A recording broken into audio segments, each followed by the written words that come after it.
নমস্কাৰ বন্ধুসকল, স্বাগতম জনাইছো জবছ ফৰ আছামৰ এটা গুৰুত্বপূৰ্ণ ভিডিঅ'লৈ। বন্ধুসকল, আমি আজি এই ভিডিঅ'ত আলোচনা কৰিম জিএনএম এন্ট্ৰেন্স এক্সাম 2024ৰ কাৰণে আপোনালোকে অনলাইন জৰিয়তে আবেদন জনাইছিলে নেকি। যদি আপোনালোকে জিএনএম এন্ট্ৰেন্সৰ এক্সামৰ কাৰণে আবেদন জনাইছিলে তেতিয়াহ'লে আপোনাৰ কাৰণে অতিকে বেয়া খবৰ, কিয়নো বন্ধুসকল আপোনালোকৰ জিএনএম এন্ট্ৰেন্স বান পৰিস্থিতিৰ কাৰণে পোষ্টপন কৰা হৈছে। সো বন্ধুসকল, আপোনালোকৰ 14 জুলাই 2024 তাৰিখৰ দিনা আপোনালোকৰ জিএনএম এন্ট্ৰেন্স এক্সামৰ অনুষ্ঠিত কৰা নহয়।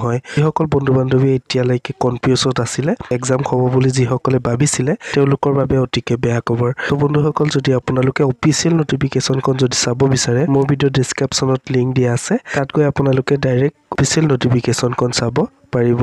নটিফিকেশ্যনখন Srimanta Sankardev university of health ছায়েন্সৰ পৰা 10 জুলাই 2024 তাৰিখে পাব্লিছ কৰা হৈছিলে। তো বন্ধুসকল, আপোনালোকৰ ক্লিয়াৰ হৈ গ'ল।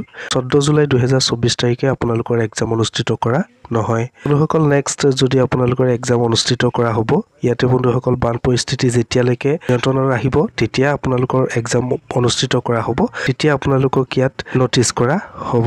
তো বন্ধুসকল, আজিৰ ভিডিঅ'টি ইমানখিনিয়ে, আপোনালোকক ইনফৰমেশ্যন কিনি দিলোঁ। যদি ভিডিঅ'টো চাই ভাল লাগিলে প্লিজ লাইক কৰি দিয়ক, শ্বেয়াৰ কৰি দিয়ক, লগতে বন্ধুসকল কমেণ্ট কৰি জনাব ভিডিঅ'টো চাই কেনেকুৱা পালে। ধন্যবাদ।